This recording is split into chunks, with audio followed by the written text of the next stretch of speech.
Well, hello weirdos, and welcome back. I've been watching you. The words of today are qualified, immunity. They're spelled Q. They start with the letter Q and the letter I.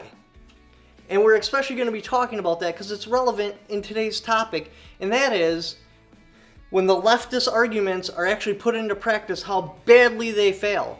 As you all remember, the cul-de-sac Caucasians. They had very strong beliefs on who should own a firearm and exactly what that firearm should encompass. And then when the rubber meets the road and they're actually putting their own life in the arena, well, it appears they don't follow those ideas and beliefs at all. We have another perfect example of this. Her name is Karen Bass, which her parents must have really hated her because they literally gave her a name that's a meme. Like, seriously, like, I would never name my kid a Karen. For obvious reasons. Anyway, she's got very strong beliefs and she's running for mayor.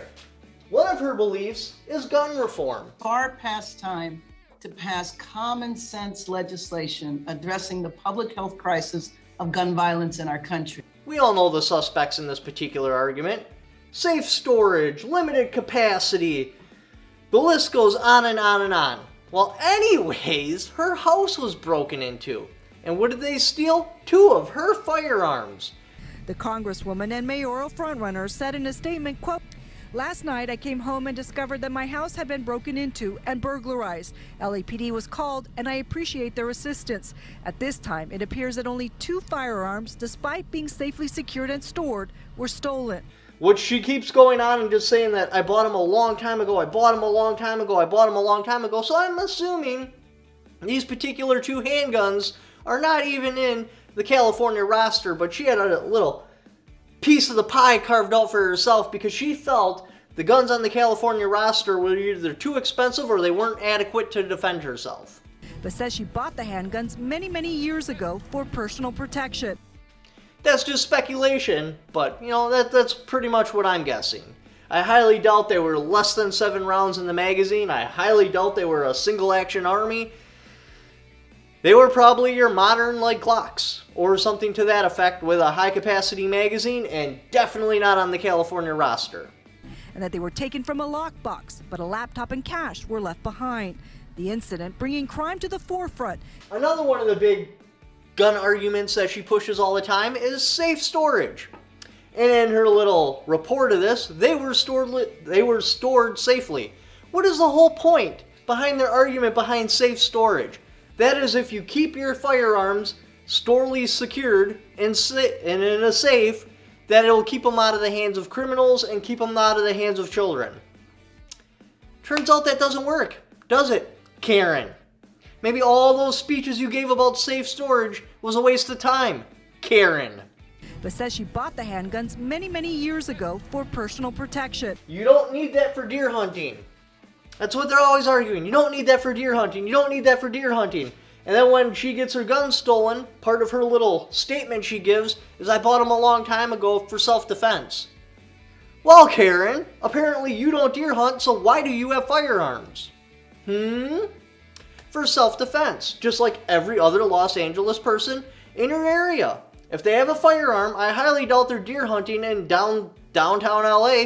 No, it's for self-defense. Congresswoman, do you feel safe walking in? I do feel safe. I would say a 10. I feel safe, but I do understand that a lot of people around the city do not feel safe, and I respect. And she even goes on to say about how safe she thinks Los Angeles is. She literally rates it as a 10. That would be like, I wouldn't rate anything at like a 10 unless I was the only person there.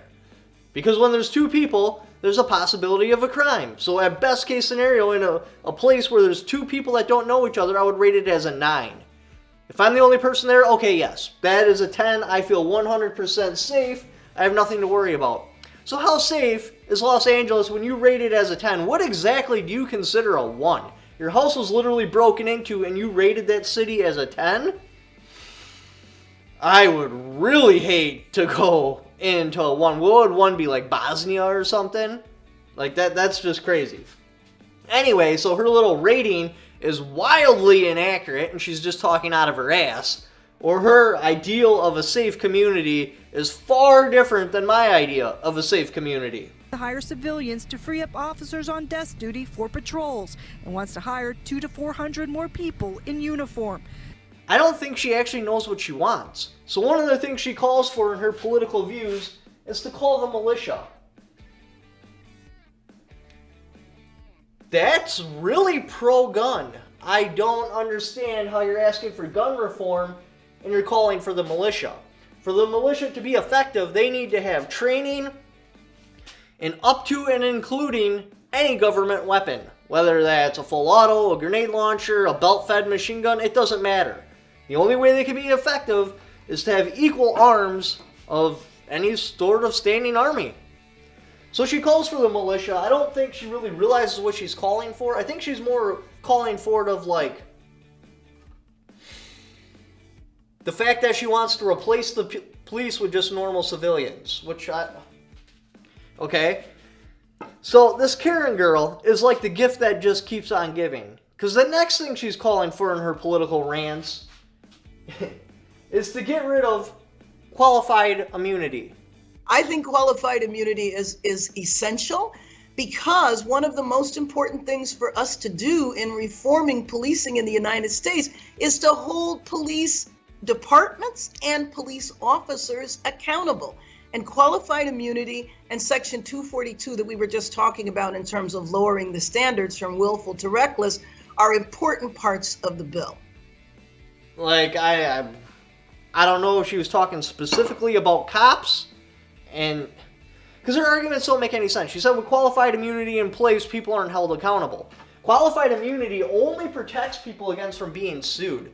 Now, I know there's been 100 Supreme Court decisions on this, and I haven't went through them all, so maybe it's got expanded past that point. But last time I checked, qualified immunity only stops you from being sued. It does not stop you from having criminal charges pressed on you, and it does not protect you against any sort of constitutional violation.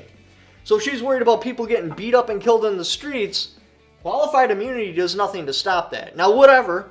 I'm all fine with getting rid of qualified immunity because I can think of like 5 or 6 lawsuits I would like to take right now against government officials. Remember, a lawsuit is something totally different from criminal charges. 2 different camps here. Now again, there's been like 100 Supreme Court decisions on what exactly qualified immunity protects, so maybe now it's been expanded to the point of also protecting them against criminal charges. I don't know. But last time I checked again, it was only against lawsuits, and it didn't protect you if you violate the Constitution, and it didn't protect you against criminal charges. So we'll have to see how this plays out. Challenger billionaire Rick Caruso is trying to make rising crime his signature issue. Vote for a better city. Vote for a city that has less crime. Now, she was probably going to win, but this other billionaire guy that apparently makes shopping malls, which I like shopping malls, so I would probably vote for him over her. Anyway, he was a Republican, but he switched to Democrat, but honestly, listening to his views, they're Democratic the whole time. He probably just didn't realize he was a Democrat.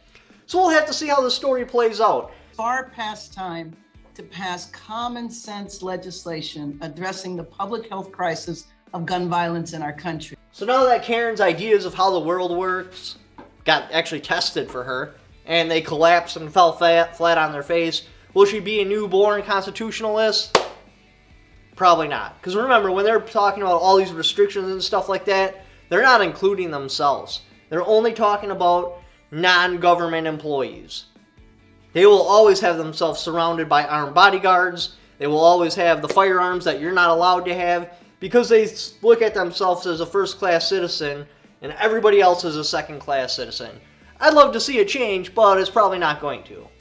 Anyway, if you'd like to help support the channel, I got my Patreon right there. I also have affiliate links right there down in the description. Just by clicking on those links, even if you don't purchase what that particular link is for, just click on that bad boy and do the Amazon shopping you were already going to do anyway. And I got a little kickback for it because you came there off my channel. Thank you for watching. Don't forget to subscribe.